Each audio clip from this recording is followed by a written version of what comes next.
How in the world does a 31-year-old beautiful woman like that, do you understand? 31, you know that 31 looks pretty much 23. Okay, in some women, especially if they age like the way that I'm aging. Yeah, how does a 31-year-old woman like that never get married ever again?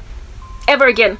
My mother never remarried. She never remarried from 31. She's now 60, 30 years down the line. All she had was these random boyfriends, and all of them were weird, strange guys. Bamakins, some of them. Type set up thing. One guy even used to beat her up. That's somebody standing in the middle of my mom's prospects for romance. Stuff like that commenced in the black community. It was a combination of the witchcraft of my aunt and of my mom's friends. Like when you're that beautiful in a crew of friends and you have got prospects basically of being loved by every guy is trying to get with you, people are gonna sabotage your romantic prospects. So if my mother had not had a whole bunch of witches around her, do you understand? If she did not have a whole bunch of witches around her, I might have had more siblings than what it is that I have right now. She would have remarried. I would have had a stepdad. I would have had therefore children born from another marriage. But my younger sister was made because my mom she wasn't done with children. She wasn't, man, come on, this computer is just giving me problems. She wasn't done having babies. Do you understand what I'm saying? She wanted more, but she could not stay with my dad. So she would have had a much bigger family than what under heaven it is that she now today has. She would have had a much bigger family than what under heaven that she now today has by marrying another guy. She was not a Christian and so convicted of marriage and remarriage. If another guy had walked up and proposed marriage, she would have gotten married to him and given me therefore more siblings. My younger sister's dad betrayed my mom. She helped him along to start like a business between the two of them when she was unfortunately on the credit bureau and whatnot, and this guy ran off with the proceeds of that business and did what he wanted and dumped my mom when she was still pregnant with my baby sister. He put a baby in her stomach and was like, I'll take care of it, but I don't want you. Like, who in the world does that to a woman like that? That's what's good. That was basically sabotage. Do you understand? Where it is that people see a person falling in love and they're like, it's not going to go anywhere. That stuff is prevalent in the black community, which is why relationships start among us and everybody is happy, and then all of a sudden one party in the room is acting such a fool that the other party is so unhappy that it eventually ends up in a breakup or a very tumultuous relationship. It was like that with my ex-boyfriend. When we first started dating, we were very happy and everything was moving swimmingly. And for the longest time, I thought that maybe he was starting to change because his brother got sick, very sick. He ultimately passed away from colon cancer. And I thought that maybe it was his brother's death that caused him to change in character. But from what the Lord showed me later on as the years progressed, he told me that our relationship was over before it started. Because the moment his friends started to make an observation of the prosperity of the relationship to even change him into a better man, they started to bewitch your union. One friend in particular was pivotal in being highlighted as a saboteur in our relationship. Not only did he cast spells, but he also actually planted seeds of destruction in my boyfriend to disrespect me, to treat me like trash, to stop taking my calls, to basically treat me like I'm just some casual thing that came, even though the guy was head over heels in love with Imediakon. That level of sabotage, that level of manipulation, of people's destinies is what happens in Jeffela for breakfast, lunch and dinner. It's like second nature. It's another Tuesday in the black community to mess up with relationships before they can get anywhere. It's another Tuesday in the black community. So I observed my ex-boyfriend becoming a fool to a point of causing a lot of cognitive dissonance in me. It caused a lot of stress, a lot of confusion as to, but why is this man treating me like this? He wouldn't have done that if he wasn't under a spell. That's the black community. Can't nobody let anybody stay happy. Marriages fall apart. People fight. Husbands, wives cheat on their spouses because nobody is prepared to leave people to live in peace. And as Ranong, when people are making observations of such barbaric activity and they're in competition with you, they will use the fact that you're having a divorce with your husband, the divorce of which is being sparked by your best friend. From a vantage point of having used sorcery to sow discord in your marriage, you're going to have your colleague competing with you in the office, capitalize on the depression you are severely experiencing in the season of your divorce with your husband in order to get the promotion above you. That's what everybody else is doing to the black community. Everyone uses our insanity towards each other against us. But as a country that is South Africa, it is utterly impossible to decimate black people and not decimate the country, period. That's what's going on in the black community. Wonke umuntu uyathakatha la emgaqweni And their witchcraft is begetting witchcraft, meaning that witches are made. They're not born in the black community, they are made. They are made by the fact that everybody bewitches them until they are so hard knock depressed, hard knock beleaguered on all sides, hard knock cornered, that they end up in and of themselves practicing. So abantu that end up turning to umthakathi in the black community, only just look at the lives they lived prior to becoming witches. And ask yourself, how did a person so classy end up umthakathi? How did a woman so classy end up literally taking all of her friends to the Sangoma to deal with them, to handle them, to make sure they never come up for Ebaskahem? How is that even a thing? Yeah, well, I mean, if you're gonna make it impossible for a person to live, if you're gonna put them in a glass 4x4 cube that they cannot see is actually around them, blocking them from moving in any direction, if you're gonna do that to a person, they are going to try and find a way to get out of that cube, and secondly, make sure everybody else gets in that cube. So they're not going to be the only ones in a cube. So Wonkumuntu in the black community is just chilling in a 4x4 cell that they don't see. It's invisible, it's glass, it's cellophane, and so they don't see the witchcraft. And the sad thing as well is that they keep on hanging with each other. And then they go and they have lunch at the restaurant. They go and they break bread. They go and they attend one another's baby's first birthday parties. They go and right ahead and also organize the baby showers prior to those first birthday parties. They go to the same wedding that they sabotaged, the same marriage that they have sown discord in. They are the maiden of honor at it. They are these hypocrites that are not walking around with a sufficient guilty conscience to continue in the grain of their incendiary insensitivity against one another. Gu attendwa ama funeral, when people are met with so much hardship that they end up committing suicide, the person that put them in that hardship will be at their funeral. They will be mourning, crying. They will even be reading the wreath. They will even be at the memorial service doing speeches like sobbing like no man's business when a person passes away because they could not continue to live given the level of blockages that they were endured under by what do you call this, the very person talking about them at their funeral. That's the black community. That's why that's why I want nothing to do with them. That's why I can't stand witches and witchcraft. That's why I am so like I'm like, if at all the Lord would keep me, would linger me longer here on earth, then if at all the rapture, for instance, is not happening tomorrow, day after, and the Lord still intends on proliferating a couple of more years and will give me a husband, I will literally turn down any man that is black. I will turn them down. I will not be with a black man. I am not going to be with a black man, because to be with a black man is to go into a black family, is to deal with a man that is going to be encircled by people that keep on shooting each other down to the ground like birds in the sky that shoot one another down. I am going to minimize my chances of being afflicted by a lifetime of sorcery. Do you understand? Because I'm always around black people. I like what is this? There is a saying in this world: better the devil you know than the one that you don't know.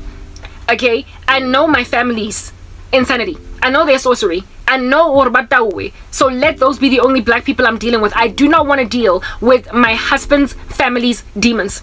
Do you understand? I don't want to walk into a room, go family gathering, get together, a housewarming, whatever. Do you understand? And in that room, out of let's think about to buy 40, a good 27 to 30 of them are witches. And so you like proper, anybody could look at you, scan you up and down, and make a decision that they're gonna bewitch something of yours. Every woman that is smiling at you is already planning on breaking you up with the fiance you rocked up that you just introduced her to. Every like random guy that your man introduces you to is already planning on sabotaging your union because he's jealous of his boy. That's the black community for you. It's just a circus, and unfortunately everybody outside of us is using the circus nature to bring black people low. If you're a good black person, if you're skilled at what you do, if you're good at anything you do, other people outside of the race will use the defeatism of the black community to get to you. You are already at a disadvantage. And guys, I've dealt with a whole decade of this insanity. So my decision to avoid a marriage to a black man is based on experience, and it's based on the fact that witchcraft begets witchcraft, and that black people bewitch each other into so much oblivion that they end up turning to sorcery. And upon turning to sorcery, now a family is made up of like 70% to 80% witches, and those that are not even converted into witches yet are only that way because they're still kids. They're still kids, and so they will inevitably become baloyi, or they are bazalwane, praise the Lord. But you see, the thing about being umzalwane, the thing about being a Christian in a black family, is that the level of torment and attack that you're going to be endured under because of your Christianity will basically lay your life destitute like mine. You are going to be broken up with families, with cousins, guys.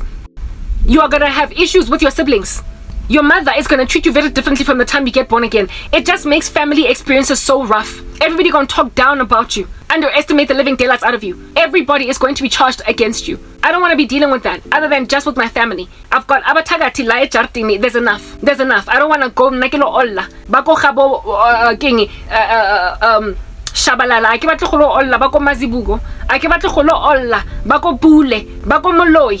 Since ke baloi kaofela. Ake batlo kholo olla baloi bako bodlamene. Guys, I don't want to fetch myself my husband's aunt's ridiculousness. I don't want to fetch myself my husband's grandmother's ridiculousness. I don't want to fetch myself my husband's what he calls cousins. I don't want to be at a wedding. Do you understand? I don't want my own wedding to be attended by ugogo obhizi athakatha mina nomyeni wami ngoba yena yisangoma while the two of us are Christians. I'm sorry, I can't. I want to I'm done.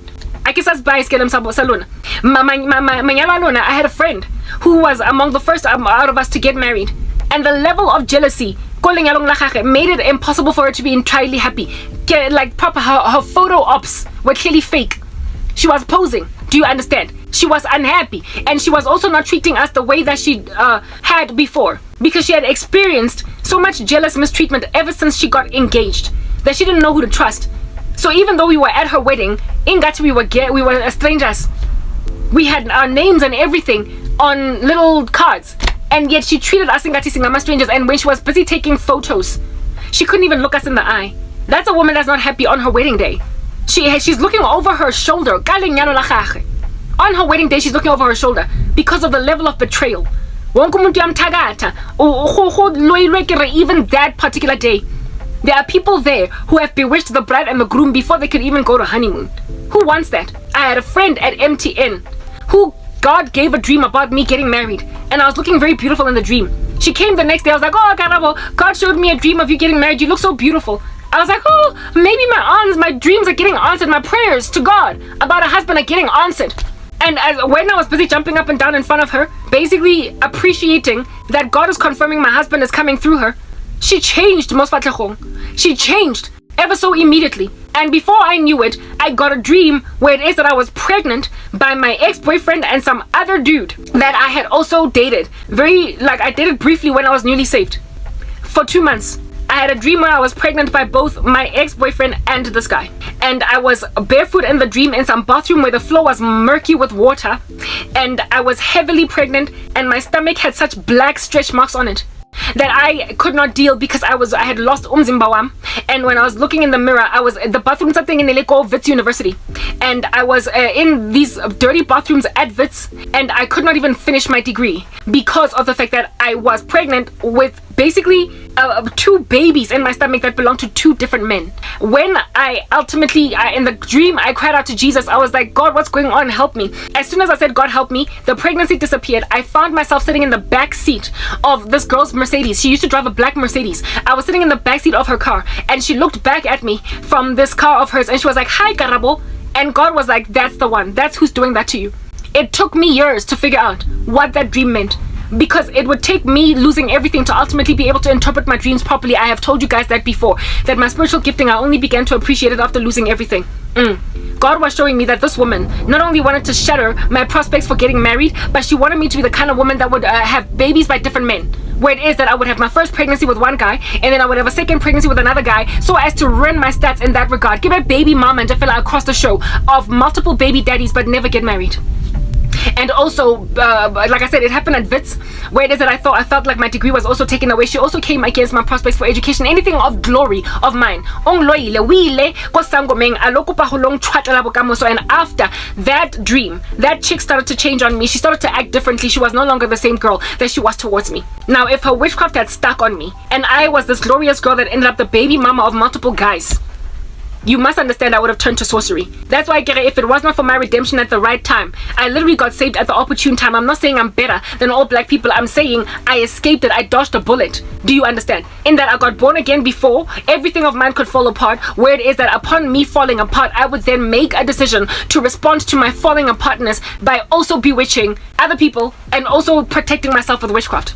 Black people end up basvigelang emiti and they bewitch others. Whatever mistakes they made, they try to make other people make them, and then they also turn around and try to make you themselves and what is this unafflicted by these massacrings anymore. That's the kind of stuff that I am made to see. Do you understand? So now when you see that level of insanity, when I was at the colleagues that put witchcraft on me, a large majority black, followed closely by Indians, only 2 white guys put a spell on me. No white women.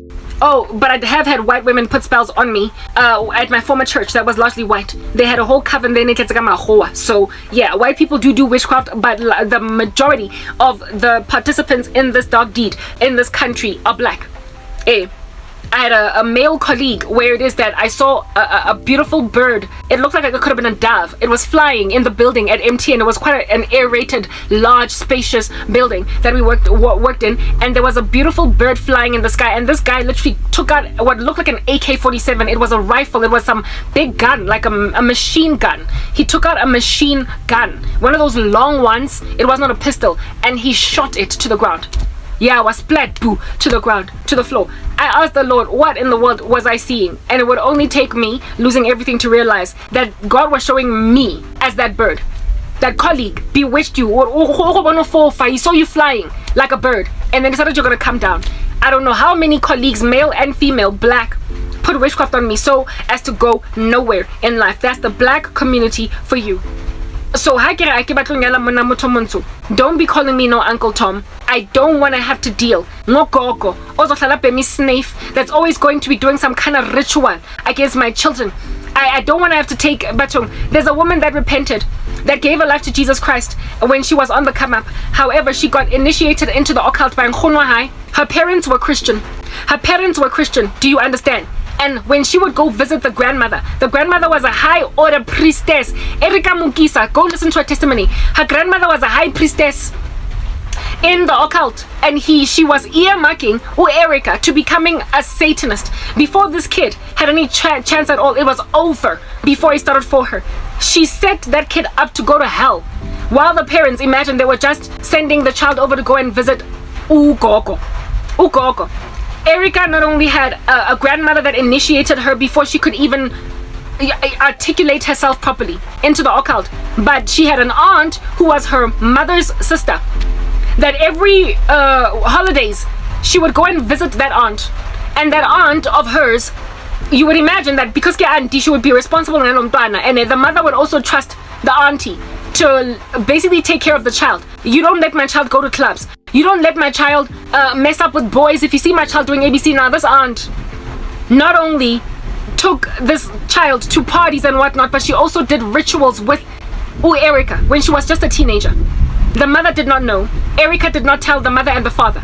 So here it is that parents were living with a kid that was a devil worshipper as Christian parents.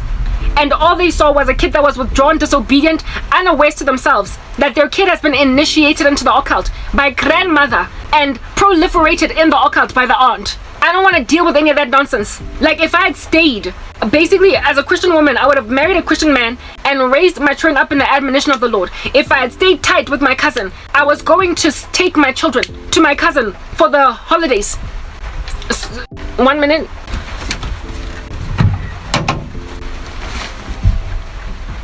Just come in. I was gonna take my cousin to what do you call this thing? I was gonna take my kids to my cousin for the holidays because we were tight. Do you understand? In order that my cousin's children and my children would grow up knowing each other. Do you understand? And because she is as heavily involved in the occult as she is, she might have been like Erica's aunt, who, upon visiting the aunt, would be spoiled with sin in a way that is forbidden. Go harbor this child. And children are very impressionable. Children also tend to favor the grandmother that allows them to eat sweets when the mother is telling them to avoid sweets because they don't want their child getting cavities. Do you understand? There's a difference between spoiling a child kari sweetie and spoiling a child with wayward behavior, with witchcraft, with boys, with parties, with clubs. A child that's not allowed for where it is that she stays to go out at night because she's only 15 years old, and having an auntie say, I won't tell, insofar as you make sure you're back home by 2 a.m. Your child is busy pumping it up in a club when you think she's sleeping in safely in auntie's house. Auntie of which is also happy to confirm with the mom that no, she's such a sweet girl. Well, she'll call you in the morning when she comes back. Meanwhile, this kid is partying because the aunt has loose morals. That's what I was dealing with. If at all the Lord did not give me eyes that see, I would have sent my child to a cousin. Do you understand? That would have let her do whatever she wants, given that she would have been a high order like devil worshipper, while her cousin sister was a Christian. And these kids, being as impressionable as they are, would have rather liked my cousin more than me, because it's written in God's word that in the heart of a child dwells a lot of folly, but the rod of discipline drives it away from him. The rod of discipline drives away this folly from the child. So if at all you're busy putting a rod of discipline on a child and you've got some silly aunt or grandmother that is insisting that they walk in folly, all the work you're putting in them is going to be thrown away. This kid is going to want to visit the grandmother every holiday. This kid is going to want every opportunity to sin against God at your expense. That's the kind of stuff that happens in the black community. Like, I can't deal. I cannot deal. All over the show. I also have a sister that's very heavily involved in the occult. I would have taken my children to auntie. Auntie is a whole devil worshipping alcoholic. What in the world am I gonna do with my kids over there? I can't trust Ngabo. I can't trust her, Ngabo. So must I like incubate my children from their family? That's the thing. I don't want to magnify that times 2. I don't want Nana to be a witch. I want to minimize the likelihood or the probability of my children's aunties and uncles, do you understand, roaming around in the occult, insisting on initiating my children. I would much rather marry into a family where everybody or almost everyone is a Christian. That's what it is that I feel like I would be safe in. And in the black community, like proper, I've given you enough chances. I'm done. I've given black people enough chances. As a guy that I liked very much, I had massive feelings for him at MTN. I had been to his brother's funeral, and when I saw the home where it is that they all appeared to be born again, the whole family looked godly. Do you understand? I was like, this is the kind of family I want to marry into. So uncle would have been really great to my kids. So too would have the aunties, so too would have the mom, the grandmother basically, and the granddad would have been really great to leave my children with, until I came to learn that that same little animal is into witchcraft. So hi, by the way, now a lawyer, when you look so godly, what's to say that your brother is not also dabbling? What's to say that your mom is not dabbling? What's to say your dad is not dabbling? I don't want my children going to visit an evil grandmother that is a witch. I don't want that. I want my kids to have, I want my children's grandmother to respect the rules of my household when my child is concerned. You can spoil my kid with chocolate when I'm trying to protect their teeth from cavities, but you don't get to spoil my kids with nightclubs, drugs, and witchcraft. You don't get to do that. And that's the level of insanity going on in the black community. So much sabotage that nobody wants anybody's kids to be okay except their own. So I don't even understand what's going on over there. I had a dream last night. So basically what I'm trying to explain to you guys is that in the black community, even though a family might in the beginning stages start out largely okay if they're secular, somewhere along the way, if they're not born again, if I say Christian, if the family is not rooted in Christ, abantu, they just flip to witchcraft. They turn and they love witchcraft. To a point where your brother, your sister with your children. No one is trustworthy with your kids, and no one is also trustworthy with you. While being with a Christian husband will protect both of you from seeds of discord sown in a marriage, because they will fight it biblically. Bottom line is, when people are still throwing witchcraft at you, you will feel the effects. You will be inebriated, do you understand? You will get wobbly-legged, you will be sleepy. You will have demonic torment in your mind, you're gonna get an attack. So even though you might demolish arguments and every lofty pretension that exalts itself above the Most High, and hold into captivity every thought to the obedience of Jesus Christ, even though you might be a spiritual warrior of note, bottom line is, the war is real, whether or not you conquer it. So who wants to be perpetually fatigued? Who wants to be constantly fasting and praying against witchcraft from the family? What married couple always wants to snap out of arguing because they realize it's a demonic attack? Who wants to constantly be putting barriers around their house because your grandmother just won't stop freaking abusing that particular family because she's a high priestess? Who wants to live in so much chaos? It is indeed true that you can conquer demonic spirits as a Christian family. But if you're always getting darts and arrows coming at you, who wants to struggle to stay awake in class as a student? Because they're busy fighting spiritual attack around them. So it's not enough to merely have a Christian husband. Insofar as the two of us, it's us against the world. I don't want to have to make war with these families' witchcraft. I don't want to have to make war with the whole black community that won't stop bewitching each other. I don't want to have to make that war. Do you understand? Because it's a real fight. I know what it's like. I don't know how many times I've been put on the precipice of suicide. I don't know how many times I've had to beg God to basically save my mind from being demonically tormented by all of this witchcraft around. I don't know how many times I have to toss and turn in bed at night because some entity is refusing to let me sleep. I don't know how many times I have to deal with demonic nightmares, with dreams of like sexual perversion. I don't know how many times I have to basically enter into a fast when I don't want to fast yet. I don't want to have to, like, how many times a year I fast is ridiculous. I don't want to have to be in this level of spiritual war because I am living amidst a community of people that won't stop throwing bombs at each other. Just because I can survive them does not mean I should have to settle with fighting them for the rest of my days. I don't want to deal with that level of spiritual war. Black families that are more or less left to be okay are those that are not in Africa. Those living in the West, in what do you call this, like America and Europe, they tend to be better off because there's less sorcery practiced there even by black people. But when you're in Africa, it's like a 24-hour-a-day cantankerous, chaotic mess. And even in Western culture, there are people already dabbling so badly that they're afflicting their family members. Look at this animal from the US. So this thing that black people do to each other, I literally can't. I can't. It's not enough to marry a Christian man. I don't want a man that has got family that's busy dabbling. So really and truly, the best solution at this point is to avoid the black community, period. It's to avoid a black husband, period. Because like I said, there was a guy I met that I thought was Christian. His family looked really Christian until he turned out to be a witch. How in the world am I going to know? How in the world am I going to know? I want to minimize the spiritual war for the rest of my days, guys. I just want to minimize it. I know it is impossible as a Christian to avoid spiritual war altogether, but the level of tumult that I am perpetually endured under 24 hours a day is too much. This is too much spiritual war. The psychosis in the black community is so exorbitant that I feel as if though I will have no peaceable life if I marry in the black community. It cannot be a black man. It just can't. I cannot be with a family that is going to set my children up for failure and hate each other's success. That's a black thing. That is actually very uniquely black, because not even Indian people suffer with that issue, where people don't want one another to succeed. It's a black issue. So I am highly unlikely in any other community gonna find a man who has got a sister that wants him to go nowhere, who has got a brother that wants to destroy his career. Highly unlikely gonna find a mother that does not want her children to succeed. Highly unlikely anywhere else, because that is a black issue. That is a black problem. There's defeatism in the black community. Yeah, no. May the Lord rapture the body of Christ so as to minimize the level of humiliation that the black community is going to ultimately feel in the long run for doing this to their own people. You are literally chasing black people that are tired of the cantankerous chaos away from the community. You are making black people mass exodus out of the black community just to find peace.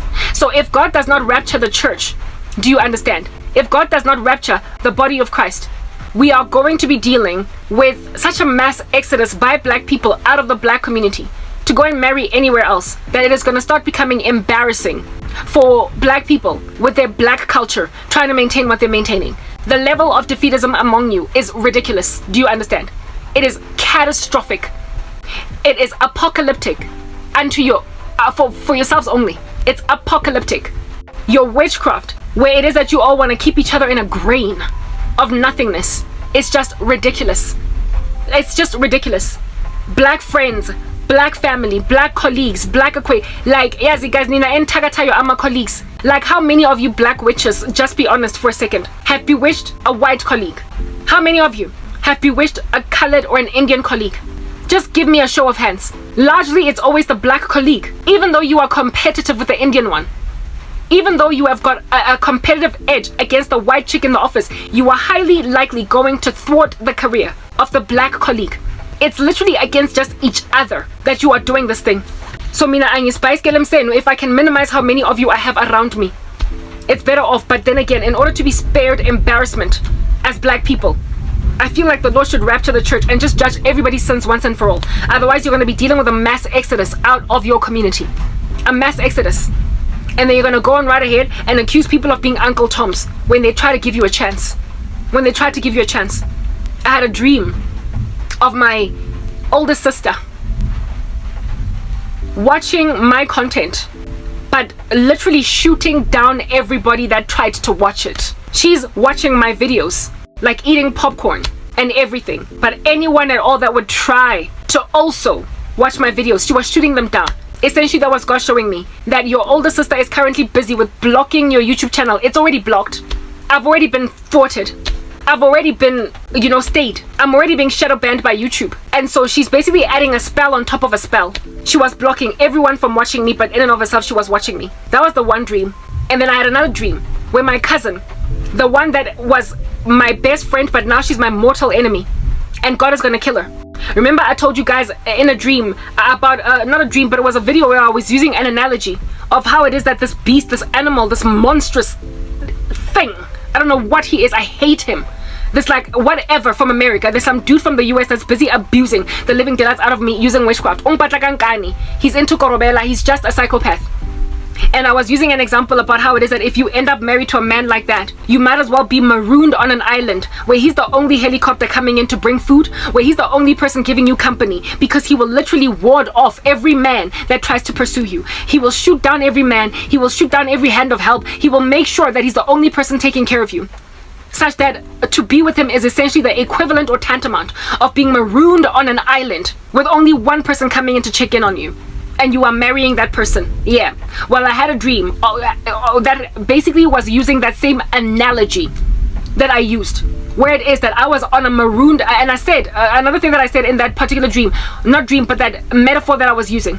Another thing that I was saying was that if at all you are marooned on an island where a guy is the only one that is looking at you, only one in a year, there's no other man looking at you, no other feasible prospect for romance comes along except for him. What you need to do on that day, since you've been marooned on his little witchcraft island, is send up any smoke signal in the sky. Send up right on the floor, SOS with stones, burn a fire, like I said, so anything to make sure that there is some kind of sign from ships around and helicopters flying on high to see that there is a person that is stranded on an island marooned, and so rescue you. That you need to scream as much as you possibly can to get out. You need to raise awareness. You need to make it clear that, hey, there is somebody holding me hostage with witchcraft. You need to talk about it, scream about it, even if people don't believe you. You need to keep on flailing your hands in the sky. Otherwise, you will never get seen. The way you deal with these witches is by making yourself known, relevant, seen. Scream on a rooftop where there is no one in kilometers upon kilometers of a radius. Even though it is highly unlikely you're going to get rescued, you cannot stop screaming. If people have marooned you so violently that you are living in a ghost town, do not ever get to a point where you stop waking up and where you stop screaming, where you stop walking up and down those streets with a microphone saying, is there anybody out there? Is there anybody out there? Is there anybody out there? Go, go, go. Is there anybody out there? Is there anybody out there? Go, go, go. Is there anybody out there? Do not stop sending out a signal. Do not stop sending out a radio broadcast. Do not stop trying to find the right frequency where there might be people. Because one day, the Lord will miraculously cause somebody to listen into your frequency. One day, the Lord will cause someone that has ears to hear and eyes to see, someone that he has sent particularly and specifically for your rescue, to rescue you. Do not ever stop talking. Do not ever stop screaming. Do not ever stop trying to find the right signal. Just like Will Smith in I Am Legend, is it? Where it is that he keeps on every day at a particular hour, sending out a radio broadcast. He never stops. And ultimately some woman and her child respond. Some woman and her child respond. You cannot stop when a zombie violence around you, when a whole bunch of like zombies, incendiary, filthy men and women in the occult are insisting on isolating you, marooning you, making sure that you will end up capitulating, you will settle, you will do what I want you to do. When people are insisting that you get stuck in a grain, the best thing you can do for yourself is continue to pitch. You must rock up every single day without fail. Burn that fire even if you feel like you're wasting time. Burn that fire even if you feel like you're wasting time, because one day there will be a helicopter flying on high, and if you don't burn that fire, they won't see that smoke signal. They will not see that smoke signal. Imagine if a helicopter or some like ship nje fella is passing by the island that you're marooned on, and only now you're starting to burn a fire. Only now you're starting to basically try to see if you can put stones on the floor that say SOS. They will fly right overboard while you're jumping as a small little minuscule action figure on some and they're not gonna hear you, but they will see a giant SOS on the floor. So if somebody bombs your SOS down, if somebody floods it away, if somebody with the wind or a tsunami of sort removes the stones, the next morning wake up and put them back there again. If like a whole bunch of natives, like the in Pirates of the Caribbean, there is this clan called the Pelagostos that try to kill Jack Sparrow. If the Pelagostos remove that and they chase you around, you must always come back, burn a fire, even from a different angle in the island, because every single day that you pitch up, you're not giving up. And so God will count it unto you as faith, as righteousness, because you believed. Faith, just like Abraham and Sarah, it was accounted unto them as righteousness. Abraham, it was accounted unto him as faith and as righteousness to sacrifice his son Isaac, and then the Lord stayed his hand from finishing the job. Sarah believed, and it was accounted and that she would get a child in her old year when she was past age, and it was accounted unto her as righteousness. So every single day you rock up when nobody is responding to you, your YouTube channel is shadow banned, it is arid, there is a tumbleweed rolling around in it, nobody is listening to you, nobody is coming through for you. Do not stop pitching, because the Lord will account it to you as righteousness. It will be accounted to you as faithfulness, and one day he will send somebody that will spot that smoke signal and pull you out, harness you out of an environment that you don't belong in. Oh, don't allow abantu ukuthi bakuforce because ukuthi uyoncenga, go groveling at the feet of devil worshippers that feel as if though can nobody out here in these streets ever get their way in other than them. My channel is so severely shadow banned that sometimes I don't get any views on any of my videos. But do you ever see me stopping to rock up? Every day I light a fire. Every day I put stones down on the ground to say SOS. Every single day. And in my dream, my wicked cousin, that filthy animal, like I told you, she's a mortal enemy. I had a dream of her. She hovered above that particular island, an island that I was marooned on. I was marooned on it. Yo, guys, yes, like it. I was marooned on this island, and I had put down stones saying SOS on the floor. And I had also burned a fire sending up a smoke signal. And my cousin hovered with a spacecraft over my island, and she poured sand. It was black sand. It looked grayish black. And she poured a whole bunch of sand on my SOS and on my fire. Like she hovered over my rescue signal and poured sand, black gray sand, on top of my SOS.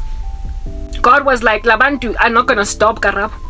They will keep on coming to your ministry, listening to your content, and they will do spells to block you, to cloak you, to blind people from you. I've had a dream where the same cousin, she used to be my best friend, and now we are, like I said, mortal enemies. Somebody gonna die.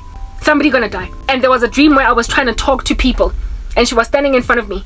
I was giving them the gospel, and these people were ignoring me, and she was standing there priding herself in the fact that I was being ignored, and she was the actual barrier of noisomeness. She was the barrier. She was like a soundproof barrier between me and those people, and she just stood there on some. You can scream as much as you want, but nobody's gonna hear you. I don't know what witchcraft you have to do to achieve that, what kind of spell it is, but know and understand that this level of insanity that dwells in the black community You are going to get embarrassed when people finally get their day in court. When people get so fed up with you that they literally emigrate, they move away, and now no longer want anything to do with you. You are going to get embarrassed when people basically put to the ground and burn the casket of black culture. The thing you are, this Black Lives Matter nonsense that's causing everybody to burn down buildings on your behalf. Looting, rioting. When you do this to each other, you can't even take care of yourselves, and yet you out here expecting white people to respect you.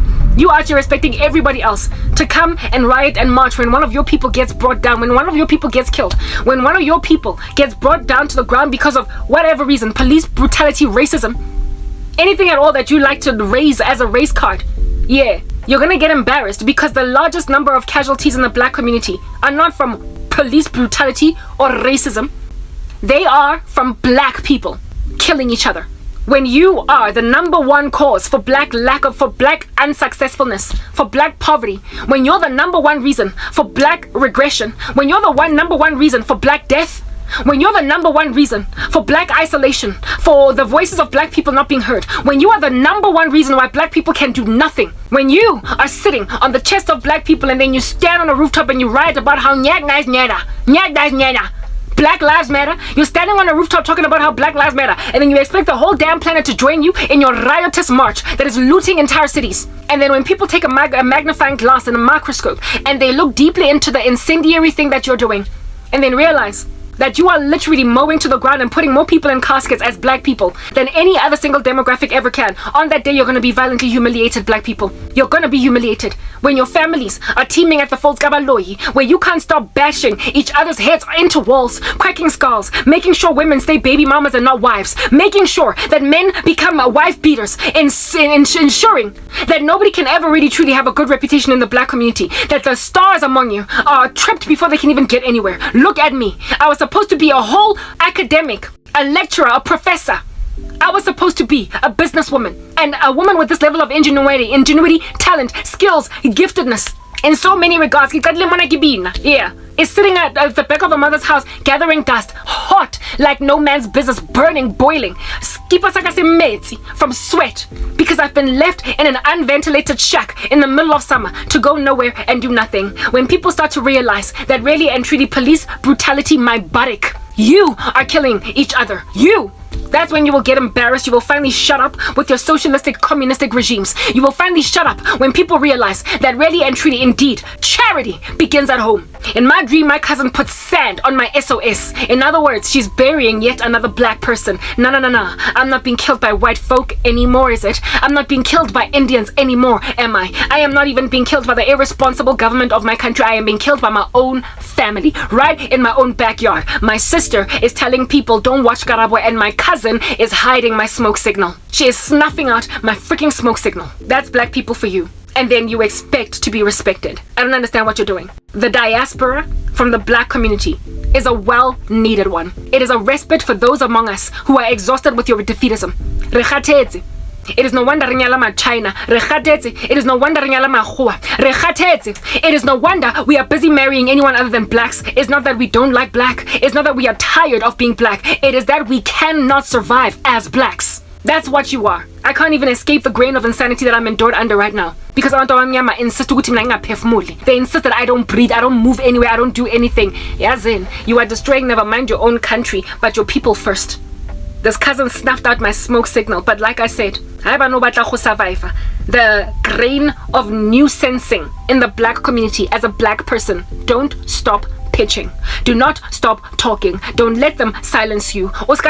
Some filthy cousin lawyer into oblivion. Do not let some filthy colleague bewitch you into oblivion. Do not allow some filthy ex-boyfriend bewitch you into oblivion. Do not allow some filthy parent to bewitch you into oblivion. Don't let any deadbeat friend who has destroyed her own face and her own life bewitch you into oblivion. Refuse to sit down and do nothing, because it will be accounted unto you as righteousness. Do you understand? If you continue to pitch, the Lord will ultimately get your smoke signal seen by something that he will send on the perfect day, the opportune day. Yours is to continue. It is written in God's word that do not grow weary of doing good, but because in due season you will reap the peaceful fruit of righteousness if you don't give up. Do not stop pitching.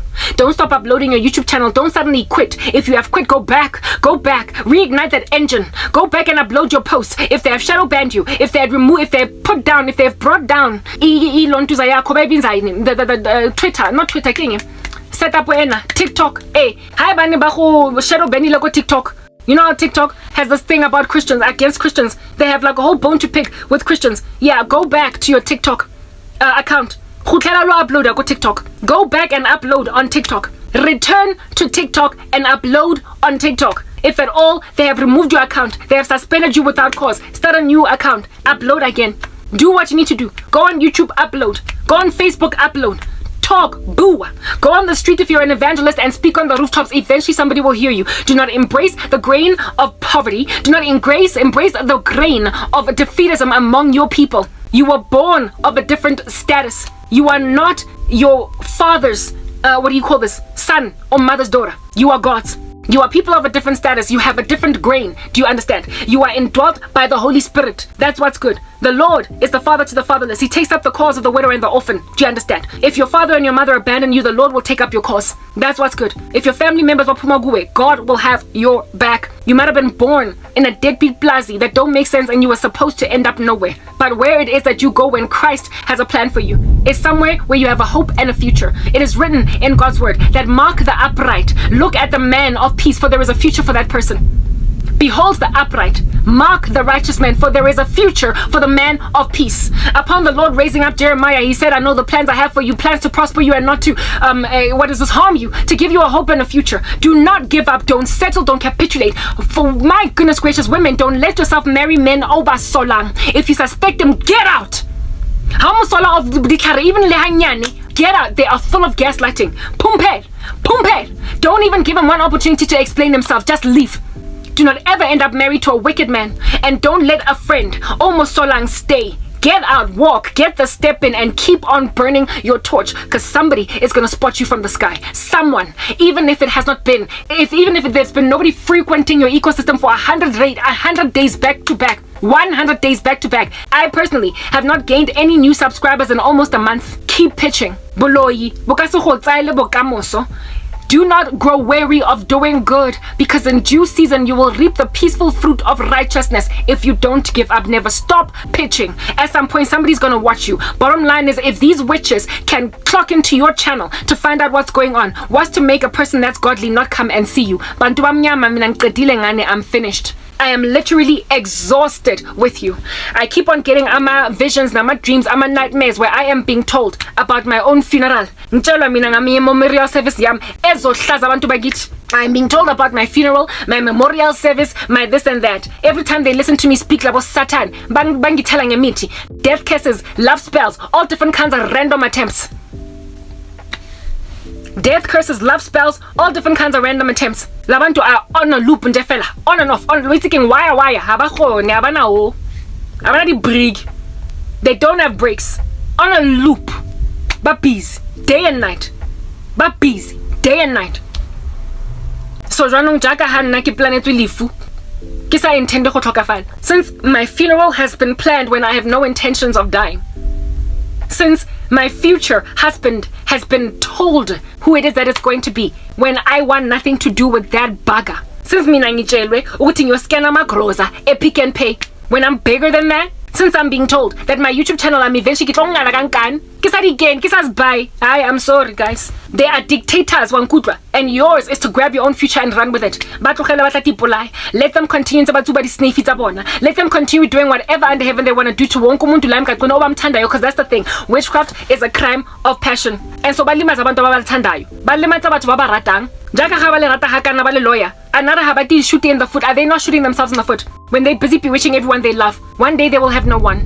One day they will have nothing. One day they will be permanently displaced. One day they will be in the ground. While in the ground, their body rotting, their soul is in Sheol, having to be tormented for eternity because of their wicked ways. While when you are finally getting your day in court, do not give up. Long suffering is a fruit of the Holy Spirit. The Lord knew that the world would persecute us. The world would hate disciples. Black people, I'm talking to you black people. If at all you're exhausted with the grain of the black community, with all of this defeatism that's causing everybody ukuthi akunyaze, wonke umuntu is competing with you gabi violently, amandiya abiza kuthathela career yakho. They're busy pulling the rug from under your feet at the office where you work, because they've made an observation that you have no support from black colleagues. They've also made an observation that your black boss is giving you grief. They've also made an observation that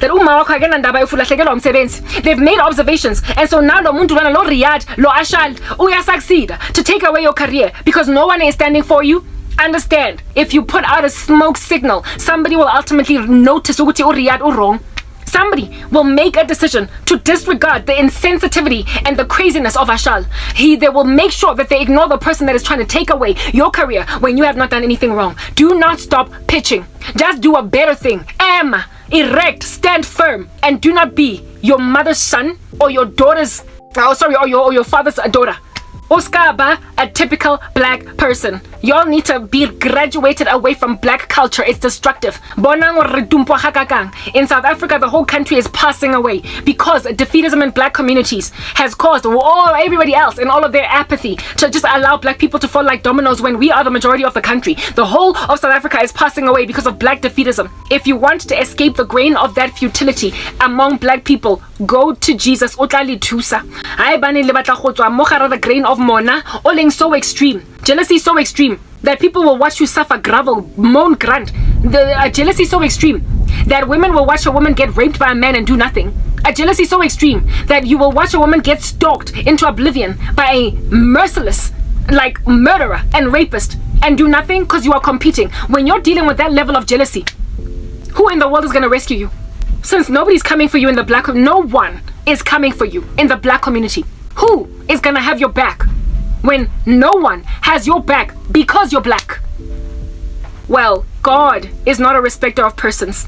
To him, there is neither Jew nor Gentile, for all are one in Christ. There is no Greek or Jew in the sight of God. There is no black or white or Indian in the sight of God. Just his adoration for you. If you want to escape the grain of the black community and being mistreated by people that were around you all of your life, you will give your life to Christ.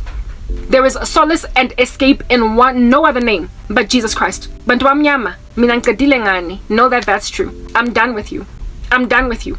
And the only reason I can confidently say ngifeyitse kalona is because I have Christ. I don't need you and your defeatism, the sand you're pouring over my SOS. Hey, batung cousin Towe, I'm gonna build that stone that again. How much fuel do you have in your little jet in the sky that you are carrying so much sand in that it uses up all of its fuel? How much fuel, cousin, since you have dedicated your life to Satan for breakfast, lunch and dinner? How much fuel do you have in your jet? You better have oil reserves, lifetime supply from Venezuela to continue to hover over my island, pouring sand over my save our souls and sand over my smoke signal. You're gonna have to have as much energy as I do. Wankutla. In a fire I don't burn. Maralona, like the soldiers who keep on increasing heat around me. You will fall into that same furnace. Do you understand? So my question to you, cousin, is how much jet fuel do you have to continue to hover your vessel overboard, pouring sand on every day's work that I do to get seen? How much energy do you have to invest in witchcraft? How much money in your bank account do you have to invest in that much witchcraft? How much witchcraft energy do you have? How many sleepless nights do you have where you're continuously listening to my content, hoping nobody listens to me or watches me? How much of witchcraft are you going to do in a week?